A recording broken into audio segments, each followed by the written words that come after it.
Yeah. There was nobody outside. Yesterday, the kid who was on it in... Right, ladies and gents. Final day of the Iberian Masters. Now you're in it, Mark. Straight in it, look. Oh, right, okay. Mark said I'll go out of the way.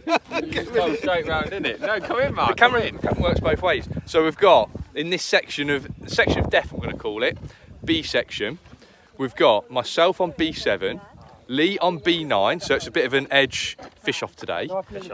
Fish off. We've got Mark Morris, what number? 13. 13, bang on the point. Yeah.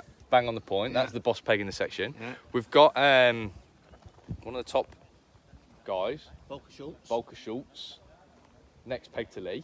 Mix on B22. Yeah, Mick 21. B21. Mix on B21. We've got the French international manager. Hopefully you can see his kit down there. He's next to me, in between me and Lee. And let's talk about how the week's gone so far, because in practice we caught loads and loads of fish. Match days hasn't been quite the same, has it? Maybe Mark should talk us through his match day yesterday first. Talk through my match day yesterday. It'll be very, very quick. So what? How many fish? Obviously, did you lose count or? A big fat lonely zero. Oh, And I was a recipient of the tape last night. Right, fantastic, that's brilliant. An honour and a privilege. So my old man, my dad, who I've brought with me for the trip, he's managed to tape 2 days out of 2, so he's blanked both days. He is on for the first man to do the hat trick.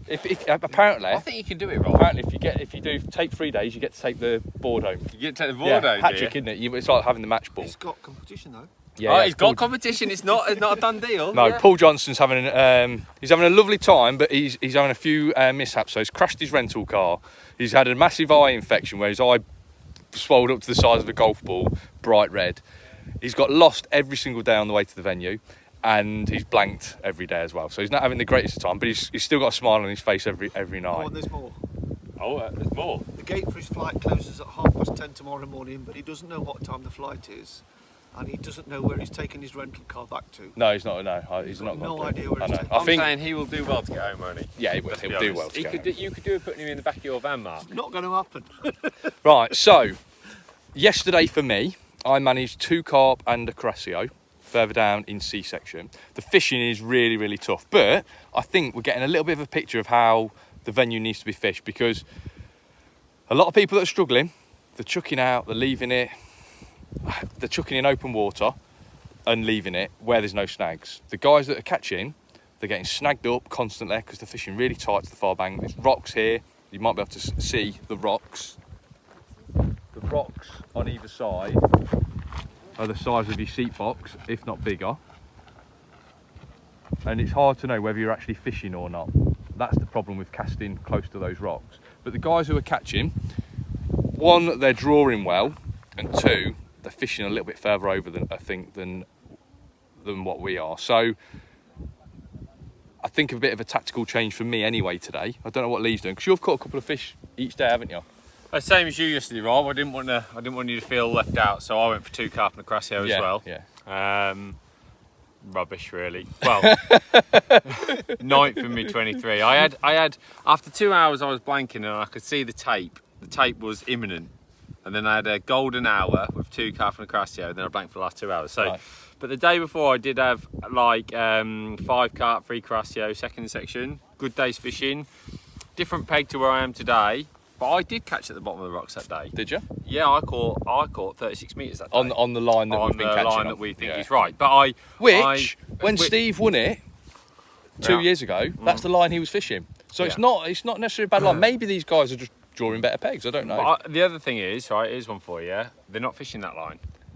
Right. If you don't fish that line, you're not going to catch any fish there. Do you understand what I mean? So like, if they're not fishing that 3/4 line, that's it. They're never going to catch anything there. They're not going to catch it if they're not fishing it. So on the pegs where there is a few fish to be caught, maybe if they fished there, they would catch them. I get it. And yesterday, without taking anything away from the guys that have caught fish, the 2 guys that I think that, they travel together and they do really well together, the German lads, they are obviously fishing brilliantly.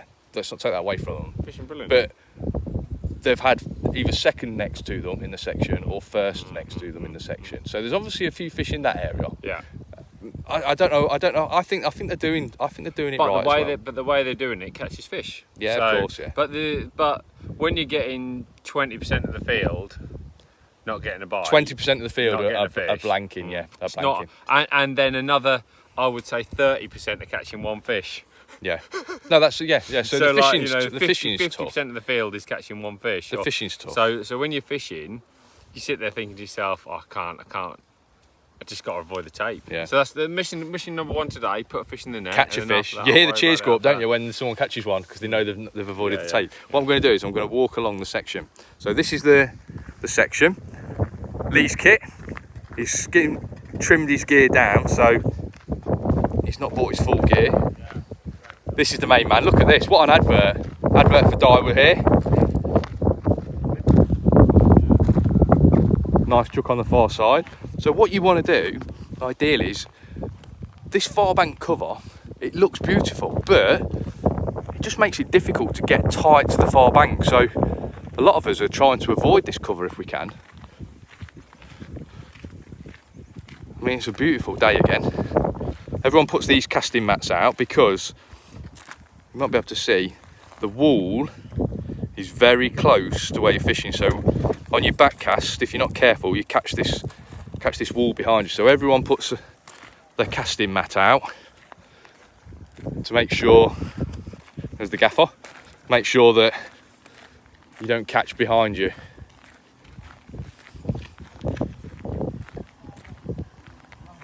Here we go, this is the big bend. There's a bit of a waterfall over there, and it sometimes runs a bit of water into the river. And this area can be brilliant when that water's running in. At the minute it's pretty dry, so no water. This is Mark's peg.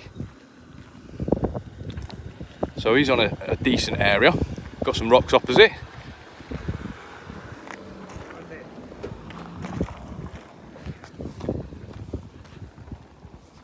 Everyone really friendly. It's almost like a bit of a holiday for everybody. Natasha, beautiful Natasha.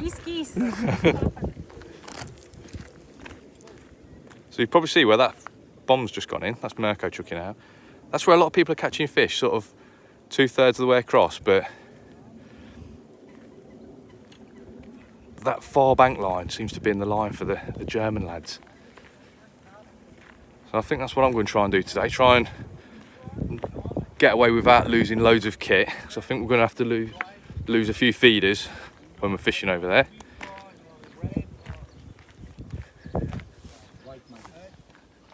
Morning. Morning. Here he is, the bleak specialist. Hey, no swearing. We'll beep that out. Marcus, that was. He caught a bleak first day, and he thought he avoided the tape with the bleak, but apparently a bleak doesn't count. That still counts as a blank. And there we are. The rest of the river running down to the bridge.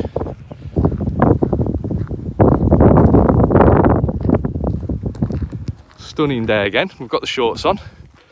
We've got all the mountains over here.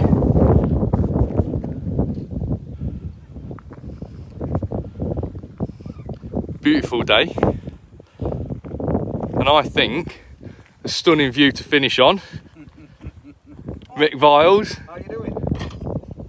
Lovely peg. Look at that overhang over there. It's picturesque. It's the prettiest peg I've seen since I've been here. Look at that. Lovely sit down as well. You're quite away from the wall as well, aren't I've you? had this peg before. Have you? Yeah, last time we were here. Yeah. Looks great. Didn't catch anything over there. Alright. Caught them all short. Oh, okay. Yeah, but this was C-section last time. So you've got some options. Yeah. Got some options. You can see everyone has the same bait, maggots. That's about it.